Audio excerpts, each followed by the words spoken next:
Let's begin with the introduction sir आणि स्वागत करतो आपल्या सर्वांचे माझ्या या चॅनलमध्ये ज्याचं नाव आहे Mathe Magic. Don't like the video and don't subscribe my channel if it is not important for you. But तुम्ही जर UPSC, MPSC, railway, banking, police भरती अशा प्रकारच्या कोणत्याही एक्झामची तयारी करत असाल आणि तुम्हाला मॅथ्सचा सब्जेक्ट थोडा डिफिकल्ट जात असेल तर तुम्ही आपल्या चॅनलला नक्कीच सबस्क्राईब करा. मित्रांनो, यापूर्वी आपण 3 लेक्चर्स घेतलेले आहेत. तुम्ही जर ते तिन्ही लेक्चर्स बघितले नसतील तर खाली डिस्क्रिप्शन बॉक्समध्ये त्याची लिंक दिलेली आहे, तिथून तुम्ही ते तिन्ही लेक्चर्स बघू शकता. आपल्या चॅनलवर जे नवीन युजर्स आहेत त्यांना मी सांगू इच्छितो की आपण या चॅनलमध्ये मॅथ्स आणि रिझनिंग 2 लँग्वेजमध्ये शिकणार आहोत, म्हणजेच English and Marathi. So without wasting time let's begin our today's lecture. काय आहे मित्रांनो, आपल्या सेकंड चॅप्टरचं नाव विभाज्यतेच्या कसोट्या, डिव्हिजिबिलिटी रूल्स. आणि चला तर सुरुवात करूया आपल्या पहिल्या कसोटीला, 2ची कसोटी म्हणजेच टेस्ट ऑफ डिव्हिजिबिलिटी बाय 2. जर डेफिनेशन लक्षात घ्या मित्रांनो, जर दिलेल्या संख्येच्या एकक स्थानी 0, 2, 4, 6, 8 यापैकी एखादा अंक असेल तर त्या संख्येला 2ने निशेष भाग जातो. If the unit place of a number content 0, 2, 4, 6, 8 then that number is completely divisible by 2. चला 2-3 एक्झाम्पल बघून घेऊया या ठिकाणी मित्रांनो. युनिट प्लेस लक्षात ठेवायचा आहे मित्रांनो या ठिकाणी आपल्याला. Okay, first one is 400, 400. Okay, this is the example number 2. Okay, this is third one. काय आहे मित्रांनो, पहिली संख्या 400. युनिट प्लेसला कोण आहे पहा, 0. युनिट प्लेसला 0 असेल तर त्या संख्येला 2ने भाग जातो, means this number is divisible by 2. Next पहा 274, 274. युनिट प्लेसला कोण आहे 4, म्हणजेच 2ने निशेष भाग जातो. या संख्येला पहा 986. There is a 6 in unit place. Unit प्लेसमध्ये 6 आहे आणि युनिट प्लेसमध्ये 0, 2, 4, 6, 8 यापैकी एखादा अंक असेल तर त्या संख्येला 2ने निशेष भाग जातो, means this all numbers are divisible by 2. 2ने निशेष भाग जातो या सर्व संख्यांना. चला तर पुढची कसोटी बघूया कोणती आहे मित्रांनो, पहा 3ची कसोटी, test of divisibility by 3. Definition लक्षात घ्या मित्रांनो, if the sum of the digit is divisible by 3 then the complete number is divisible by 3. म्हणजे दिलेल्या संख्येच्या अंकांची बेरीज 3च्या पटीतील असेल तर त्या संख्येला 3ने निशेष भाग जातो. If the sum of the digit is a multiple of 3 then the given number is also divisible by 3. बघूया काही एक्झाम्पल्स.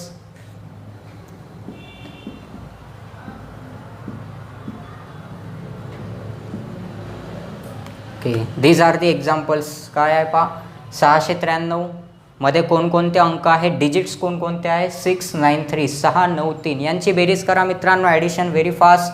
9 आणि 6 15, 15 आणि 3 18. 18 हे 3च्या मल्टिपलमध्ये आहे का, 3च्या पटीतील आहे का, 3च्या पाढ्यातील आहे का, होय, येस. म्हणून या संख्येला, या कंप्लीट संख्येला 3ने भाग जातो. It is completely divisible by 3. Next काय आहे, 993, 993. अंकांची बेरीज करा. 9 आणि 9 18, 18 आणि 3 21. 21 हे 3च्या पाड्यात येतात का, होय. म्हणून या संख्येला 3ने निशेष भाग जातो. पुढची संख्या बघा मित्रांनो, 513. 5 + 1 6, 6 + 3 दॅट इज 9. 9 ही 3च्या पाड्यामध्ये येते का, होय. म्हणून या संख्येला 3ने भाग जातो. ॲक्च्युअल डिव्हिजन करून पाहण्याची आवश्यकता नाही आहे मित्रांनो. आणि अशा प्रकारचे प्रश्न खास करून ग्रुप सी आणि ग्रुप डी एक्झाममध्ये 1-2 प्रश्न या टॉपिकवर असतात म्हणजे असतात. चला तर बघूया नेक्स्ट कसोटी कोणती आहे आपल्यासमोर, 9ची कसोटी, test of divisibility by 9. It is as similar as the test of divisibility by 3. 3 सारखीच आहे मित्रांनो. जर दिलेल्या संख्याच्या अंकांची बेरीज ही 9च्या पटीतील असेल, वर होतं 3च्या पटीतील, आता खाली काय आहे 9च्या पटीतील असेल तर त्या संख्येला 9ने निशेष भाग जातो. If the sum of the digit is a multiple of 9 then the given number is also divisible by 9. Let's see some examples. Okay, take one more example. Okay, and the last one.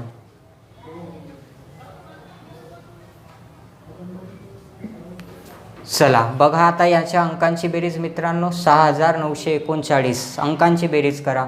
9 आणि 6 15, 15 आणि 3 18, 18 आणि 9 27, 27 येते. 27 हे 9च्या पाड्यामध्ये येतात का? होय, yes. म्हणजेच या संख्येला 9ने निशेष भाग जातो. बघूया नेक्स्ट. 9 आणि 2 होतात 11, 11 आणि 7 होतात 18, राईट.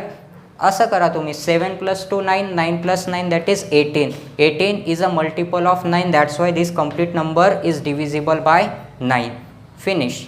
नेक्स्ट 927. परत पहा. 9 आणि 2 11, 11 आणि 7 18, 18. 18 ही 9च्या पाड्यात येते का? होय, येस. म्हणून या कम्प्लीट नंबरला सुद्धा 9ने निशेष भाग जातो. सेम आहे मित्रांनो 3 आणि 9ची कसोटी, काही डिफरन्स नाही. एक कसोटी समजून घ्या तुम्ही, दुसरी तुम्हाला ऑटोमॅटिक समजून जाणार. चला बघूया नेक्स्ट कसोटी कोणती आहे. नंबर 4 म्हणजेच 5ची कसोटी, टेस्ट ऑफ डिव्हिजिबिलिटी बाय 5. जर दिलेल्या संख्येच्या एकक स्थानी 0 किंवा 5 यापैकी एखादा अंक असेल तर त्या संख्येला 5ने निशेष भाग जातो. Finish. If the unit place of a number content 0 or 5 then that complete number is divisible by 5. कोणतीही संख्या घ्या मित्रांनो तुम्ही आणि कशीही घ्या.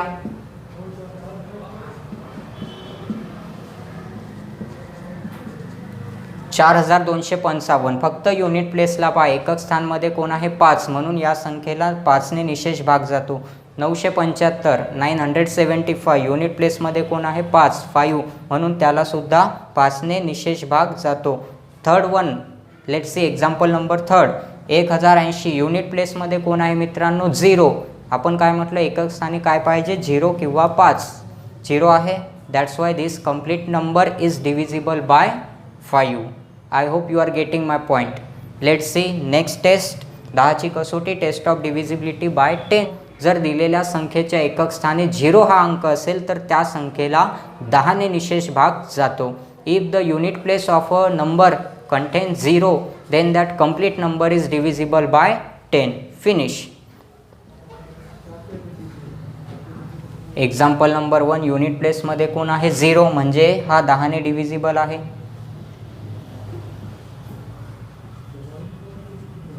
कितीही लहान मोठी संख्या असू द्या मित्रांनो, एकक स्थानी 0 हा अंक असेल तर त्या संख्येला 10ने निशेष भाग जातो. खूप इझी आहे मित्रांनो हे समजण्यासाठी. ओके, आय होप तुम्हाला सर्व काही समजत असेल. चला तर without wasting time let's see one more test, that is test of divisibility by 4. 4ची कसोटी ही थोडी वेगळ्या प्रकारची आहे मित्रांनो. पहिले तर समजून घ्या काय आहे 4ची कसोटी. जर दिलेल्या संख्येच्या एकक आणि दशक स्थानला मिळून बनणारी संख्या 4च्या पटीतील असेल तर त्या संख्येला 4ने निशेष भाग जातो. If number formed by using unit place and 10th place is a multiple of 4 then that complete number is divisible by 4.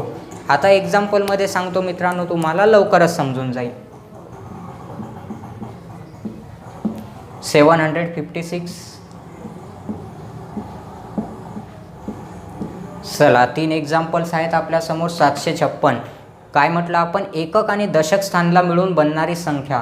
काय आहे बनणारी संख्या? एकक आणि दशक स्थानला मिळून काय बनलं? 56. 56. 56ला 4ने भाग जातो का? किंवा 56 हे 4च्या पाड्यामध्ये येतात का? पाडा एक्सटेंड केला तर नक्कीच येतात मित्रांनो. 14 चौक 56, राईट. म्हणून 56ला जर 4ने भाग जात असेल तर या संख्येला सुद्धा 4ने भाग जाते. आपल्याला ॲक्च्युअल डिव्हिजन करण्याची आवश्यकता नाही, ओरलीच पाहूनच सांगता येते आपल्याला. पुढचं एक्झाम्पल पहा. एकक आणि दशक स्थानला मिळून काय बनली संख्या मित्रांनो? 88. 88.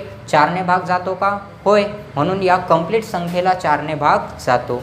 नेक्स्ट काय आहे? 244. एकक आणि दशक स्थानला मिळून नंबर बनला 44. 44. Whether 44 is divisible by 4 or not? Yes, 44 is divisible by 4. That's why this complete number 244 is also divisible by 4. Let's see next test. 8ची कसोटी, test of divisibility by 8. Same आहे मित्रांनो. 8ची कसोटी 4च्या कसोटी सारखेच आहे, फक्त या ठिकाणी आपल्याला 3 डिजिटवर फोकस करायचा आहे. Last 3 digit means unit place, 10th place and 100th place. एकक स्थान, दशक स्थान आणि शतक स्थान या तिन्ही स्थानला मिळून बनणारी संख्या 8च्या पटीतील असेल तर त्या संख्येला 8ने निशेष भाग जातो. किंवा if the number form using last 3 digit is multiple of 8 or divisible by 8, then that complete number is also divisible by 8. Let's see some examples. Okay, this is the first one.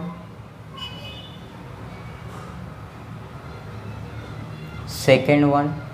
किती लहान मोठी संख्या असू द्या मित्रांनो, काही फरक नाही पडत आपल्याला.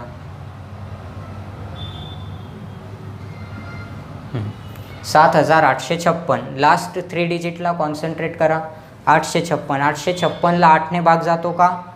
8 1 8, नंतर 0, 8 7 56, बाकी काय येते 0, रिमाइंडर विल बी 0. म्हणजेच या संख्येला 8ने भाग जातो. लास्ट 3 डिजिटला मिळवून बनणाऱ्या संख्येला 8ने निशेष भाग जातो, म्हणजे या संख्येला सुद्धा 8ने भाग जातो. Finish. It is very easy friends. Okay, let's see next one more example. 9488. Last 3 डिजिटवर फोकस करा. 488. 488 ला 8ने भाग जातो का? 8 सकम 48, 8 1 8. Yes, that's why this complete number is divisible by 8. No need to divide. Divide करण्याची, भागाकार करण्याची आवश्यकताच नाही मित्रांनो, ओरलीच पाहूनच सांगता येते आपल्याला. नेक्स्ट 848. तर पहा, याला 8ने भाग देऊन पहा. 8 1 8 आणि 0, 8 सकम 48, म्हणजे 8ने भाग जातो. म्हणजेच या संख्येला, कंप्लीट संख्येला 8ने भाग जातो. ओके, चला तर बघूया लास्ट टेस्ट कोणती आहे. शेवटची टेस्ट 6ची कसोटी. Test of divisibility by 6. जर दिलेल्या संख्येला 2 आणि 3ने निशेष भाग जात असेल तर त्या संख्येला 6ने सुद्धा भाग जातो. If the given number is divisible by both 2 and 3. If the given number is divisible by both 2 and 3, then the complete number is divisible by 6. दोघांनी भाग जात असेल 2 आणि 3ने, तर अल्टिमेटली 6ने सुद्धा भाग जातो. बघूया काही एक्झाम्पल्स. एक सिंपल एक्झाम्पल बघूया या ठिकाणी. 18. युनिट प्लेसमध्ये कोण आहे? 8, म्हणजे 2ने भाग जातो. एक काम संपलं. अंकांची बेरीज करा. 8 आणि 1 9. 9 हे 3च्या पाड्यामध्ये येतात का? येस, म्हणून 3ने सुद्धा भाग जातो. 2 आणि 3ने भाग जातो, तर याचाच अर्थ त्या संख्येला 6ने सुद्धा भाग जातो. पहा मित्रांनो, 18 ही 2च्या पाड्यामध्ये येते, 2 9 18, राईट. 3च्या पाड्यामध्ये येते, 3 सक 18, राईट. म्हणून ही 6च्या सुद्धा पाड्यात येते. 2 आणि 3च्या पाड्यात येत असेल, 2 आणि 3च्या टेबलमध्ये येत असेल, तर हे 6च्या सुद्धा टेबलमध्ये येते. 6 3 18, 6 3 18. Let's see one more example. पहा, 5 आणि 2 7, 7 आणि 7 14, 14 आणि 6 20, 20 आणि 4 24. अंकांची बेरीज 24 झाली, म्हणजे या संख्येला 3ने भाग जातो. 2ने भाग जातो की नाही? युनिट प्लेसमध्ये कोण आहे? पहा, 4 4. There is 4 in unit place, that's why this number is divisible by 2. 2 आणि 3 दोघांनी भाग जात असेल तर त्या संख्येला 6ने सुद्धा भाग जातो. 48. 48 पहा मित्रांनो, या ठिकाणी एकक स्थानी 8 आहे, म्हणजे 2ने भाग जातो. It is divisible by 2. 4 आणि 8ची बेरीज करा. अंकांची बेरीज 8 आणि 4 12. 12 3च्या पाड्यामध्ये येतात का? Whether 12 is the multiple of 3 or not? Yes, 12 is the multiple of 3. That's why this number is divisible by 6. या संख्येला 48ला 2 आणि 3 या दोन्ही संख्येने भाग जातो, म्हणून त्या संख्येला 6ने सुद्धा अल्टिमेटली भाग जातो. तर मित्रांनो, हे झाल्या आपल्या आजच्या काही कसोट्या. अजून काही कसोट्या आहेत मित्रांनो, भरपूर कसोट्या आहेत, परंतु त्या आपल्याला government exam point of view important नाही, म्हणून आपण सर्व कसोट्या या ठिकाणी घेत बसणार नाही. हार्डली 1 किंवा 2 क्वेश्चन येते, ते यापैकीच एखाद्या कसोटीवर डिपेंडिंग येत असते मित्रांनो. तर मित्रांनो, आजचं लेक्चर तुम्हाला कसं वाटलं ते तुम्ही कमेंट बॉक्समध्ये कमेंट करून सांगू शकता. आणि तुम्हाला जर एखाद्या टॉपिकवर एखादा लेक्चर पाहिजे असेल माझ्याकडून, तर तुम्ही कमेंट बॉक्समध्ये आपलं सजेशन देऊ शकता मित्रांनो. तर थँक्यू सो मच. भेटूया नेक्स्ट लेक्चरमध्ये.